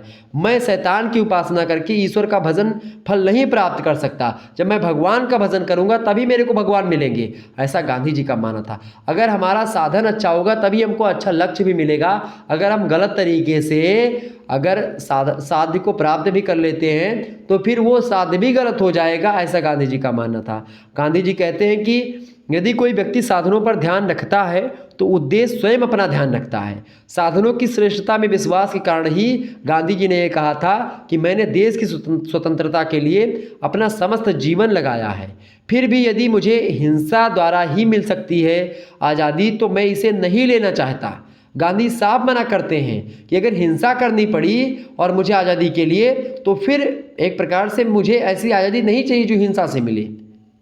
गांधी जी आगे कहते हैं कि जब मेरे सम्मुख केवल दो ही विकल्प रह जाएंगे, एक कायरता और दूसरी हिंसा, तो मैं हिंसा के लिए सलाह दूंगा। अगर ये बचेगा कि भाई आप कायर हो और हिंसा हो, हिंसा करना है कि कायरता करनी है, तो मैं एक प्रकार से हिंसा को चुनूंगा, बाकी मैं हिंसा को नहीं चुनूंगा। गांधी जी कहते हैं कि इसके बजाय कि भारत कायरता पूर्वक अपने ही असम्मान का शिकार बने, मैं यह पसंद करूंगा कि यह अपने सम्मान की रक्षा के लिए हथियार उठाए। तो कहीं ना कहीं पे गांधी जी की अगर बात की जाए तो गांधी जी अहिंसा के पक्षधर थे। लेकिन इतना, जब गांधी जी आप देखिए लास्ट में कहते करो या मरो का नारा देते हैं, तो एक प्रकार से गांधी जी साध्य और साधन दोनों को पवित्र बताते हैं। अगला प्रश्न है, चौथा प्रश्न, नेहरू एक राष्ट्रवादी थे, व्याख्या कीजिए। बढ़िया प्रश्न है। तो क्या नेहरू एक राष्ट्रवादी थे, आप लोग बताने का प्रयास करेंगे। क्या नेहरू एक राष्ट्रवादी थे या नहीं थे, आप बताने का प्रयास करेंगे। तो बिल्कुल थे, इसमें कोई दो राय नहीं। नेहरू एक राष्ट्रवादी व्यक्ति थे और इनका राष्ट्रवाद जो है कहीं ना कहीं पे कुछ लोगों को खटकता भी है। नेहरू जी का जो राष्ट्रवाद है वो कुछ लोगों को खटकता भी है, हालांकि खटकना नहीं चाहिए। नेहरू जी भी अपने स्थान पर अच्छा काम ही कर रहे थे, और नेहरू जी अगर नहीं होते तो आप सोचो कि भाई राज्य कैसे चलता उस समय, क्योंकि पैसे देश के पास नहीं थे। नेहरू जी बहुत अमीर थे, मोतीलाल नेहरू बहुत ज़्यादा अमीर थे। आपको बता दूँ, जिस यूनिवर्सिटी में पढ़ते थे पंडित जवाहरलाल नेहरू जी, एक बार उनकी एक प्रकार से वहाँ के राजा से मित्रता थी, राजा के बच्चे से, तो उसका एक दिन गाड़ी पर उसने नहीं बैठाया या फिर चला गया और जल्दी चला गया, तो नेहरू जी ने कहा कि भाई जो है मैं पैदल, मतलब आज मेरे पास गाड़ी नहीं है। तो मोतीलाल नेहरू जी ने एक प्रकार से जितने गेट थे उस विश्वविद्यालय में, हर एक गेट पर एक गाड़ी 4 चक्का खड़ी रहती थी उनके लिए, और बढ़िया गाड़ी, उस समय की जो सबसे नंबर 1 की गाड़ी थी वो गाड़ी हर एक गेट पर खड़ी रहती थी पंडित जवाहरलाल नेहरू के लिए। बहुत ज़्यादा अमीर व्यक्ति थे पंडित जवाहरलाल नेहरू, मतलब मोतीलाल नेहरू, ठीक है, ये बात ध्यान रखिएगा। और वकील भी थे। नेहरू जी एक महान राष्ट्रवादी नेता, इसमें कोई दो राय नहीं है, लेकिन धार्मिक राष्ट्रीयता की भावना से वे प्रसन्न नहीं थे। जब जिन्ना ने धर्म को लेकर के मुस्लिम राष्ट्रीयता के लिए पैरवी शुरू कर दी तो नेहरू काफ़ी दुखी हो गए थे इस बात को लेकर के। वो हिंदू मुस्लिम एकता के पक्षधर थे, गांधी जी के विचारों पर चलने वाले व्यक्ति थे एक प्रकार से नेहरू जी। लेकिन जिन्ना की हठधर्मी कहीं ना कहीं पे नेहरू जी के विचारों को एक प्रकार से कहीं ना कहीं पे आधारित करती है, उनके भावना को, उनके हृदय को एक प्रकार से कहीं ना कहीं पे ठेस पहुँचाती है। तो नेहरू काफ़ी दुखी होते थे जिन्ना की हठधर्मी से, और इन्होंने कहा नेहरू जी ने कि यदि राष्ट्रीयता का आधार धर्म है तो हमें भारत में न केवल 2 बल्कि तमाम राष्ट्र मौजूद हैं। भारत की राष्ट्रीयता ना तो हिंदू राष्ट्रीयता है ना ही मुस्लिम राष्ट्रीयता है, वरन विशुद्ध भारतीय है, ऐसा इनका मानना था नेहरू जी का। और भारत में सभी धर्मों के लोग रहने वाले केवल भारतीय हैं, ऐसा मानते थे ये, ठीक है। नेहरू ने साम्राज्यवाद का प्रबल विरोध भी किया है, और विरोध करते हुए राष्ट्रीय आत्मा के निर्णय पर बल देते हैं। और नेहरू जी ने कहा कि राष्ट्रीय स्वतंत्रता के लिए संघर्षशील देश में राष्ट्रवाद एक स्वस्थ शक्ति होती है, और राष्ट्रवाद के नाम पर धर्म, जाति, संस्कृति का सहारा बिल्कुल भी नहीं लेना चाहिए। नेहरू ने एक सच्चे राष्ट्रवादी के रूप में देश की आज़ादी का समर्थन किया। मिस्र, मोरक्को, इंडोनेशिया, कांगो, इन सभी देशों की आज़ादी के लिए राष्ट्रीय आंदोलन का उन्होंने समर्थन किया नेहरू जी ने। नेहरू ने कहा कि एक पराधीन देश के लिए शांति का कोई अर्थ नहीं है, क्योंकि शांति तो स्वतंत्रता के बाद स्थापित होती है, और इसलिए साम्राज्यों को समाप्त होना चाहिए, क्योंकि उनका समय बीत चुका है। अब साम्राज्यवादी विचारधारा का समापन जरूरी है, ऐसा नेहरू जी मानते थे। नेहरू जी एक प्रकार से, मैं बताऊँ, पंचशील से समझौता करते हैं वो, उसमें एक प्रकार से चाइना के बारे में बताते हैं। भाई देखिए, गांधी और नेहरू, इनके विचारों में कुछ अंतर जरूर आपको मिलेगा, लेकिन फिर भी नेहरू के विचार ठीक थे, राष्ट्रवादी व्यक्ति हैं, लेकिन कुछ विचार गलत भी थे इनके, कुछ विचार सही भी थे, ठीक है। आगे बढ़ते हैं। अगला क्वेश्चन देखिएगा, अथवा करके दिया गया है, M.N. राय ने मार्क्सवादी विचारों की आलोचना किन आधारों पर की थी। तो M.N. राय ने मार्क्सवादी जो विचार हैं इनकी आलोचना कई आधारों पर करी थी। M.N. राय कभी मार्क्सवादी विचारधारा के कट्टर समर्थक भी माने जाते थे। उन्होंने रूस और चीन में साम्यवाद की जड़ों को मजबूत करने में संपूर्ण भूमिका निभाई, बहुत ही महत्वपूर्ण भूमिका निभाई थी। एक समय ऐसा था, लेकिन क्या हुआ कि लेनिन के भी बहुत बड़े समर्थक भी थे ये। M.N. राय जो है लेनिन के बहुत बड़े समर्थक थे, लेकिन जब उनका लेनिन से मतभेद हो गया तो उन्होंने मार्क्सवादी विचारधारा की कटु आलोचना भी करी। मार्क्सिस्ट की आलोचना बड़ी जम करके इन्होंने करी है, और आलोचना करते हुए उन्होंने कई सारी बातें कही। जैसे कि उन्होंने पहली बात कही M.N. राय ने कि भाई जो है मार्क्स की आलोचना इसलिए की है इन्होंने कि उसने मानव की स्वतंत्रता को अस्वीकार कर दिया है। किसने? मानव की स्वतंत्रता का अस्वीकार किया था एक प्रकार से मार्क्सवाद ने, इसलिए उसकी आलोचना करी। दूसरी बात, एम.एन. राय के अनुसार मार्क्स का द्वंद्वात्मक भौतिकवाद केवल नाम के लिए भौतिकवाद है, चूंकि उसका मूल तत्व द्वंद्ववाद है, इसीलिए वह एक प्रयत्नवादी दर्शन है, ना कि एक प्रकार से वह द्वंद्वात्मक भौतिकवाद है। तो इसका भी एक प्रकार से आलोचना करी। तीसरी बात इन्होंने कही एम.एन. राय ने, एम.एन. राय के अनुसार इतिहास केवल आर्थिक आधार नहीं होना चाहिए, उसके पीछे सामाजिक और विचारात्मक दृष्टिकोण भी होते हैं। फिर किसी भी प्रकार का दर्शन आर्थिक आधार पर ही केवल खड़ा नहीं हो सकता कि भाई तुम अमीर हो, तुम गरीब हो, अच्छा वो अमीर क्यों हुआ, तुम गरीब क्यों रहे, इसको भी अपनाना चाहिए, इसको भी ध्यान में रखना चाहिए, ऐसा एम.एन. राय का विचार था। ठीक है। चौथी बात ये थी एम.एन. राय की कि ये कहते हैं, चूंकि मार्क्स का कथन था, मार्क्स का कथन या कथन असत्य है कि मध्यम वर्ग का अंत हो जाएगा और समाज केवल दो वर्गों पूंजीपति और निर्धन में विभाजित हो जाएगा। आज मध्यम वर्ग का महत्व तो पहले से अधिक हो गया है। आप देखिए मिडिल वर्ग भारत में, आप देखिए भारत में सबसे ज़्यादा लोग कौन है, मिडिल क्लास के लोग ही हैं। ठीक है, तो मध्यम वर्ग है, जबकि मार्क्स का कहना क्या था कि मिडिल वर्ग खत्म हो जाएगा, केवल उच्च वर्ग और निम्न वर्ग ही बचेगा और दोनों में संघर्ष होगा, फिर क्रांति होगी, ऐसा मार्क्स कहता था। लेकिन कहाँ हुआ ऐसा, बिल्कुल नहीं हुआ। तो मार्क्सवाद का विरोध किया। ठीक है, और आजकल बस बड़े सारे वामपंथी घूम रहे हैं, आपको पता होगा। ठीक है, तो वामपंथी एक प्रकार से क्या करते हैं कि बस केवल अपनी आलोचना करते हैं, बाकी कुछ नहीं करते हैं। वो अपनी चीज़ों को एक प्रकार से नहीं समझते हैं, बस दूसरे की बड़ाई करते हैं। पांचवी बात आप देखिएगा, एम.एन. राय खास करके मार्क्स के वर्ग संघर्ष की धारणा को भी त्रुटिपूर्ण बताते हैं।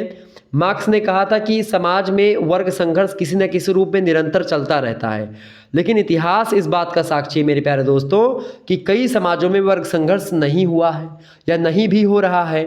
आज भी वर्तमान में आप देखिए हर एक समाज में संघर्ष थोड़ी ना हो रहा है, किसी किसी समाज में हो रहा है। ठीक है। छठी आलोचना इस बात पर करी एम.एन. राय ने कि मार्क्सवाद की आलोचना करते हुए उन्होंने कहा कि उसने नैतिक नियमों को कभी भी महत्व नहीं दिया है मार्क्स ने, और इसीलिए इसकी आलोचना करी।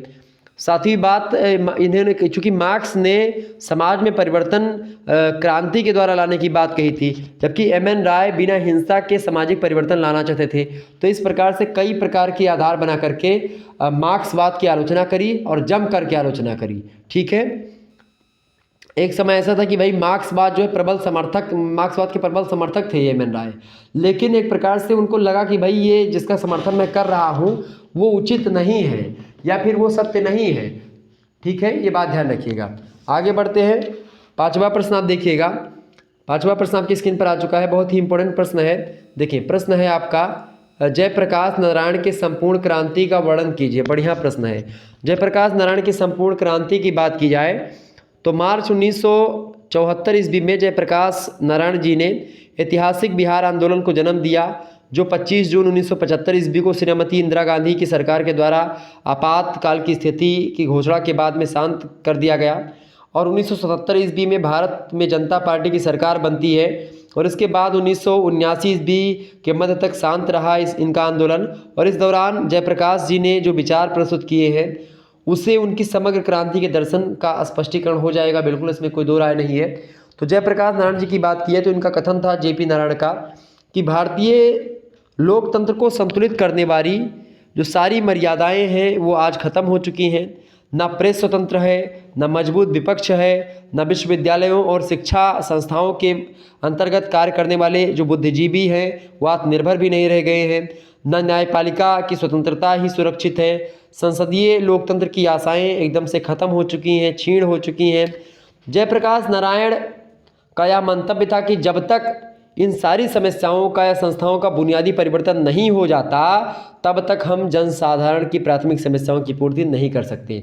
निष्पक्ष न्यायपालिका का होना परमावश्यक है, प्रबल विपक्ष का होना परमावश्यक है। ठीक है, ये बात ध्यान रखिएगा। और स्वतंत्र प्रेस का भी होना चाहिए, जो मीडिया है उसका स्वतंत्रता होनी चाहिए, उसका किसी पक्ष में बात ना रखे मीडिया, तो फिर अच्छी मीडिया मानी जाएगी और आम जनमानस को लाभ मिलेगा। जेपी का यह भी कथन था कि जब तक सत्ता का वर्तमान केंद्रीकरण नहीं रहेगा तब तक तानाशाही का खतरा बना रहेगा, इसलिए सत्ता का विकेंद्रीकरण बहुत ज़रूरी है। पुलिस को बल और दमनकारी भूमिका त्यागनी होगी, नौकरशाही को समाज कल्याण की दिशा में अधिकतम भूमिका निभानी होगी। और उन्होंने अपने उद्देश्य को स्पष्ट करते हुए कहा जेपी नारायण ने कि जयप्रकाश नारायण जी ने क्या कहा कि मैं इस आंदोलन की क्रांति मैं मतलब उन्होंने कहा था कि मैं इस आंदोलन को क्रांति के रूप में देख रहा हूँ या देखना चाहता हूँ और समाज में आमूलचूल परिवर्तन हो। वो कहते थे कि भाई सामाजिक, आर्थिक, राजनीतिक, सांस्कृतिक, शैक्षणिक, नैतिक ये सारे परिवर्तन होने चाहिए समाज में। जब तक ये परिवर्तन नहीं होंगे तब तक समाज में तानाशाही बनी रहेगी और समाज अच्छे तरीके से डेवलप नहीं होगा, लोगों का कल्याण नहीं हो पाएगा। और हम ऐसा भारत चाहते थे, ये कहते थे जेपी नारायण कि हम ऐसे भारत को चाहते हैं जिसमें सभी सुखी हों, अमीर गरीब का कोई एक प्रकार से आकाश पाताल का भेद भी ना रहे, ठीक है, और एक प्रकार से समाज की बुराइयां दूर हों, इंसाफ हो, जो मजदूर हों, भूमिहीन हो, मुसलमान हैं, हरिजन हैं, आदिवासी हैं, उन सभी को एक प्रकार से उनको उठाना चाहिए, उनको एक प्रकार से उनको आगे बढ़ाने का मौका देना चाहिए। तो एक प्रकार से जो जेपी नारायण है लगातार एक प्रकार से लड़ते रहे, लगातार आंदोलन करते रहे, ठीक है, ये बात ध्यान रखिएगा। तो इनकी संपूर्ण क्रांति यही है, ठीक है। आगे बढ़ने का प्रयास करते हैं। अगला क्वेश्चन है अथवा करके आपको गांधी और नेहरू के विचारों का तुलनात्मक वर्णन कीजिए। बहुत ही इंपॉर्टेंट प्रश्न आपसे प्रश्न पूछ सकता है। तो गांधी और नेहरू की अगर बात की जाए तो इनके तुलनात्मक विचार आप आसानी से बता भी पाएंगे, क्योंकि गांधी के विचारों में नेहरू जी काफ़ी मतलब कि गांधी के विचारों से नेहरू काफ़ी प्रभावित भी थे। और आप देखिएगा उनके विचारों में काफ़ी हद तक समानता भी मिलेगी गांधी और नेहरू के, लेकिन दोनों ने भारत के विकास पर ही बल दिया है। दोनों राजनीतिक और आर्थिक स्वतंत्रता के सुदृढ़ आधार बनाना चाहते थे। कहीं ना कहीं पे दोनों का शांति उपायों में अटूट विश्वास भी था। फिर भी कुछ अंतर आपको देखने को मिलेगा इन दोनों के विचारों में। अगर मैं बात करूं गांधी जी की, तो गांधी जी के विचार जो हैं वो भारतीय दर्शन से प्रभावित थे और उनके आर्थिक विचार नैतिकता से पृथक नहीं थे। गांधी जी के उनके विचार नैतिकता से जुड़े हुए थे। लेकिन नेहरू की अगर बात की तो नेहरू के विचारों पर पाश्चात्य देशों का प्रभाव था, क्योंकि पाश्चात्य देशों में ही शिक्षा ग्रहण किए हुए थे वो। विशेष करके रूस और अमेरिका और जापान के जो विकास है उसके पक्षधर थे वो, और ख़ास करके उसका प्रभाव पड़ा था रूस का, अमेरिका का और जापान के विकास का। यद्यपि उन्होंने नैतिकता का बहिष्कार तो नहीं किया नेहरू जी ने, फिर भी कहा जा सकता है कि उनके विचारों पर मौलिकता का प्रभाव था और इसी अर्थ में जीवन स्तर को ऊंचा उठाना चाहते थे नेहरू, ठीक है। जबकि गांधी जी धार्मिकता और नैतिकता को ध्यान में रख करके अपने राजनीतिक विचारों को दिया करते थे। पहला अंतर। दूसरा अंतर ये है भाई इन दोनों के विचारों में, या दूसरा तुलना इस प्रकार से आप कर सकते हैं, क्योंकि गांधी जी केंद्रीय उत्पादन के विरोध में थे तथा कुटीर उद्योगों की स्थापना करना चाहते थे। लेकिन नेहरू की बात की जाए तो नेहरू जी ने देश के विकास के लिए बड़े उद्योगों को आवश्यक माना। यद्यपि साथ ही वे दोनों मतलब वे गांवों में कुटीर उद्योगों को भी स्थापित करना चाहते थे नेहरू, ताकि ग्रामीण लोगों को रोजगार और आय के साधन भी उपलब्ध हो सके। लेकिन वो बड़े उद्योगों को भी प्रोत्साहन देते थे नेहरू, जबकि गांधी बड़े उद्योगों को प्रोत्साहन बिल्कुल भी नहीं देते थे। वो केवल ग्रामीण और कुटीर उद्योगों को प्रोत्साहन देते थे गांधी जी। तीसरा तुलना आप इस प्रकार से कर सकते हैं गांधी और नेहरू की, गांधी जी ने मशीनों का विरोध किया, मशीनीकरण का बिल्कुल विरोध किया गांधी जी ने। और गांधी जी का विचार था कि मशीनों के प्रयोग से बेरोजगारी को बढ़ावा मिलेगा, आर्थिक सत्ता का केंद्रीकरण होगा। किंतु नेहरू जी का विचार था कि देश के विकास के लिए एवं कृषि तथा औद्योगिक उत्पादन को बढ़ाने के लिए मशीनों का प्रयोग आवश्यक है। और इस संबंध में नेहरू जी का दृष्टिकोण वैज्ञानिक था और गांधी जी का विचार जो था वो प्राचीन था। लेकिन गांधी जी का जो विचार था वह इस दृष्टि से वैज्ञानिक हम मान सकते हैं, चूंकि मैं इसको बताने का प्रयास करता हूं आपको, इसलिए क्योंकि गांधी जी जानते थे कि भाई अगर मशीनें आ जाएंगी तो लोग बेरोजगार हो जाएंगे। क्योंकि भारत में श्रमिकों की संख्या कम नहीं है, जबकि इंग्लैंड में, अमेरिका में यहाँ सब लोग कम हैं, लोगों की संख्या कम है, जनसंख्या कम है, इसीलिए कि वहाँ के लोग मशीनों को बना रहे हैं। जब उनके पास श्रम शक्ति नहीं है तो मशीनों को बनाएंगे, मशीनों के द्वारा काम करवाएंगे। लेकिन भारत में जब श्रम शक्ति है, लोग फर्जी पड़े हैं, आस्की गुटखा खा करके इधर उधर थूक रहे हैं, बीड़ी पी रहे हैं, सिगरेट पी रहे हैं, दारू शराब पी करके इधर उधर गाली गलौज कर रहे हैं। इससे अच्छा है कि वो अपने काम में लगे रहेंगे, तो कुछ ना कुछ काम धंधा करते रहेंगे तो थोड़ा ठीक ठाक तरीके से समाज आगे बढ़ेगा और समाज नैतिकता के पथ पर आगे बढ़ेगा। तो एक प्रकार से गांधी जी की इस दृष्टि से आधुनिक थे और वैज्ञानिक थे। चौथा विचार ये है गांधी और नेहरू का कि गांधी जी ने उत्पत्ति के साधनों पर सरकारी नियंत्रण को उचित नहीं माना। गांधी जी कहते कि जो उत्पत्ति के साधन हैं वो सरकारी नियंत्रण में नहीं होने चाहिए, किंतु नेहरू जी की विचारधारा समाजवाद से प्रभावित थी और वो उत्पत्ति के साधनों पर सरकारी नियंत्रण के पक्ष में थे। क्योंकि समाजवाद मतलब होता है कि भाई जहाँ पर उत्पादन के साधनों पर सरकारी हस्तक्षेप हो, सरकार ही सारी चीज उत्पादन के साधनों को कंट्रोल करती है। जबकि गांधी जी मानते थे कि भाई सारे चीज़ों पर सरकार का प्रभुत्व नहीं होना चाहिए। ठीक है, वो मिश्रित अर्थव्यवस्था के पक्षधर गांधी जी थे जो आजकल भारत में चल रही है। तो ये इस प्रकार से आप गांधी और नेहरू के विचारों की तुलना कर सकते हैं। आगे बढ़ते हैं, अगला क्वेश्चन आपकी स्क्रीन पर आ चुका, फटाफट से आप देखने का प्रयास करेंगे। एक बार सभी लोग वीडियो को लाइक और शेयर कर दीजिएगा ताकि टाइम टू टाइम आपको नोटिफिकेशन मिलता रहे और आप आसानी से पढ़ाई करते रहें। आपको खंड सा की बात की तो खंड सा में आपको जो है 2 प्रश्न ही केवल करने हैं। कुल मिलाकर के आपको 5 प्रश्न दिए जाते हैं, उनमें से केवल 2 ही प्रश्न करने हैं। एक प्रश्न का उत्तर आपको 500 शब्दों में लिखना है और दूसरे प्रश्न का भी उत्तर आपको 500 शब्द में ही लिखना है। एक प्रश्न अगर आप अच्छे तरीके से लिखेंगे तो उसके लिए आपको 15 नंबर मिलेंगे। ठीक है, ये बात ध्यान रखिएगा। तो पहला प्रश्न आपके स्क्रीन पर आ सकता है, कौटिल्य के प्रमुख राजनीतिक विचारों का संक्षेप में वर्णन कीजिए। बहुत ही इंपॉर्टेंट प्रश्न है, पढ़ लीजिएगा। इस प्रश्न के बारे में मैंने बताया हुआ है। अगला क्वेश्चन आप देखिएगा, राजनीतिक दर्शन के क्षेत्र में महादेव गोविंद रानाडे के योगदान पर प्रकाश डाले। बहुत ही इंपॉर्टेंट प्रश्न है। वहीं अगला प्रश्न आपसे बन सकता है, विवेकानंद के सामाजिक और राजनीतिक विचारों की व्याख्या कीजिए। बहुत ही इंपॉर्टेंट प्रश्न है। अगला प्रश्न आपसे पूछा सकता है, भाई गोखले के प्रमुख राजनीतिक विचारों की व्याख्या कीजिए। बहुत ही इंपॉर्टेंट प्रश्न है।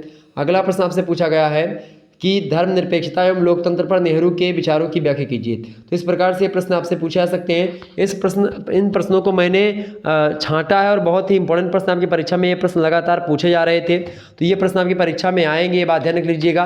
आप किसी विश्वविद्यालय से हैं, सभी विश्वविद्यालय में ऐसे ही प्रश्न आएंगे।